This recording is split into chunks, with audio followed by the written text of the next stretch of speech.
ഒരു Indian team ഇവിടെ നിന്ന് ഒളിമ്പിക്സിന് പോയി ഒരു മെഡലില്ലാതെ വരുന്നെന്ന് പറയുന്നത് കഴിഞ്ഞ 41 വർഷമായിട്ട് ഇങ്ങനെ നമ്മൾ മഴ വരുന്നത് പോലെ കാത്തു നിൽക്കുകയായിരുന്നു. ആ സമയത്താണ് ശ്രീജേഷിന്റെ 6 സെക്കൻഡിലുള്ള ദൈവം നമുക്ക് വേണ്ടി കാത്തു വെച്ച ആളെ പോലെയാണ് ശ്രീജേഷ് അവിടെ പ്രത്യക്ഷപ്പെട്ടതുപോലെ വന്ന ആ ലെഫ്റ്റ് ഹാൻഡ് ഗ്ലൗ ഇപ്പോഴും എൻ്റെ കണ്ണിൽ തന്നെ ഇരിപ്പുണ്ട്. ആ സേവ് ഇങ്ങനെ വരുന്ന ആ സേവിലാണ് ഇന്ത്യക്ക് ഒരു മെഡൽ 21 വർഷത്തിന് ശേഷം കിട്ടിയത്. അത് തന്നെ നമ്മുടെ ഇന്ത്യയുടെ അഭിമാനം എത്രത്തോളം മുകളിൽ കൊണ്ടുവന്നു എന്നുള്ളതിന് ശ്രീജേഷിനെ എത്ര അഭിനന്ദിച്ചാലും നമുക്ക് മതിയാവത്തില്ല. ഇതൊന്നും എൻ്റെ കോച്ചിങ് കരിയർ തുടങ്ങി സാധാരണ ഒരു കോച്ച് ചെയ്ത് ഇത്രയും 24 വർഷമൊക്കെ പോകുമ്പോൾ ആ കോച്ച് ജീവിച്ചിരിക്കണോ പോലും ഇല്ല ഒരാളുടെ ഒരു സ്റ്റുഡൻറ്റിൻ്റെ പെർഫോമൻസ് ഇത്രയും വലിയ പെർഫോമൻസ് കാണാൻ. പക്ഷെ അത് കാണാനുള്ളൊരു ഭാഗ്യവും കൂടെ നമുക്ക് ഉണ്ടായി എന്നുള്ളതാണ്. യെസ്, ഇപ്പോൾ സർ ഇത് പറയുന്ന സമയത്ത് ശ്രീ ഭയങ്കര എന്താ പറയുക സ്നേഹത്തോടും അഭിമാനത്തോടും കൂടിയിട്ടാണ് കേട്ടിരിക്കുന്നത്. ഇപ്പോൾ ഭയങ്കര സ്വീറ്റ് ആയിട്ടാണ് സാർ സംസാരിക്കുന്നത്. പക്ഷെ ശരിക്കുമുള്ള ഈ പഠിപ്പിക്കുന്ന സമയത്തുള്ള പരിശീലന കളരിയിൽ സാർ എങ്ങനെയായിരുന്നു എന്ന് കൂടി ഒന്ന് പറയാമോ? ഇതൊക്കെ രസമാണ്. സാറിന് 2 മുഖമുണ്ട്. സാർ ലോവർ ഇട്ട് വരുന്ന ദിവസം സോഫ്റ്റ് ആയിരിക്കും. സാർ എന്നും നിക്കറിട്ട് വന്നോ അന്ന് പണി കിട്ടും. ഡബിളാണ്. ജീവരാജ സ്പോർട്സ് സ്കൂൾ പണ്ട് ശംഖുപത്തായിരുന്നു. അപ്പൊ അന്ന് അവിടെ ചട്ട് ഗ്രൗണ്ടാണ്, ഈ എന്താ പറയുന്നത് സാധാരണ ചരലൊക്കെ ഉള്ള ഗ്രൗണ്ട്.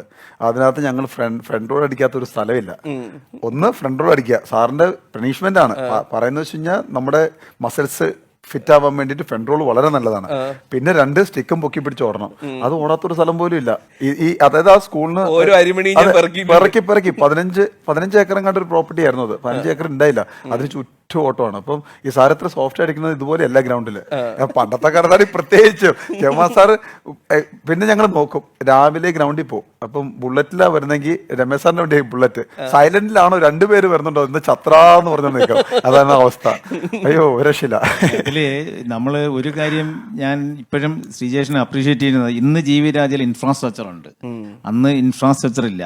ഏകദേശം ഇപ്പൊ ഈ ഇരിക്കുന്ന ഡിസ്റ്റൻസിലായിരിക്കും ചിലപ്പം ബോൾ മുഖത്ത് എറിയണത്, അല്ലെങ്കിൽ നമ്മൾ സ്കൂപ്പ് ചെയ്യണം. അന്ന് ഈ മണ്ണോട് കൂടിയാണ് മുഖത്ത് പോകണം. കണ്ണടഞ്ഞു കഴിഞ്ഞാൽ അതിന് വേറെയാണ് പണിഷ്മെന്റ്.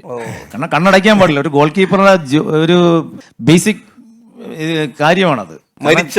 കണ്ണടച്ചു കഴിഞ്ഞാൽ പോയി. ഇതിന്റെ മുമ്പ് എന്ത് നടന്നാലും ഗോൾ കീപ്പറെ കണ്ണ് തുറന്നിരിക്കണം. ഗോൾ കീപ്പർ അതനുസരിച്ചായിരിക്കണം പെർഫോം ചെയ്യാൻ. എന്നാലും ഞാനൊക്കെ അന്ന് എനിക്ക് ഇന്ത്യ കളിക്കാൻ പറ്റിയില്ല. പക്ഷെ എനിക്കൊരു വാശിയുണ്ടായിരുന്നു, ഞാൻ പഠിപ്പിക്കുന്ന കുട്ടികൾ ഇന്ത്യ കളിക്കണമെന്ന്. അത് ഇന്നും അങ്ങനെ തന്നെയാണ് ഇപ്പോഴും ഞാൻ വിശ്വസിക്കുന്നത്, ചെയ്തുകൊണ്ടിരിക്കുന്നതും. പക്ഷേ ശ്രീജേഷ് ഇപ്പം നിർത്തിയെടുത്തുനിന്ന് ഞാൻ വീണ്ടും ട്രെയിനിങ് ജീവിരാജയിൽ തുടങ്ങിയാണ്. ഈ ജീവിരാജിനെ കുറിച്ച് പറയുന്ന സമയത്ത് ശ്രീ പറയുന്നത് 1 ഹോക്കി കിട്ടി, 2 ജീവിത പങ്കാളിയെ കിട്ടി. 2 ജീവിതവും ശ്രീജേഷിന് ഉറപ്പായിട്ടും തുറന്നു കിട്ടിയത് ജീവിരാജ് എന്നാണ്. ആ സമയത്ത് എങ്ങാനും സാറിന് അറിയായിരുന്നോ ശ്രീജേഷിന്റെ ഉള്ളിൽ ഇങ്ങനത്തെ ഒരു പ്രണയമുണ്ട്, അവിടെ ലോങ് ജമ്പ് കടം വന്ന ഒരു കുട്ടിയുണ്ട്?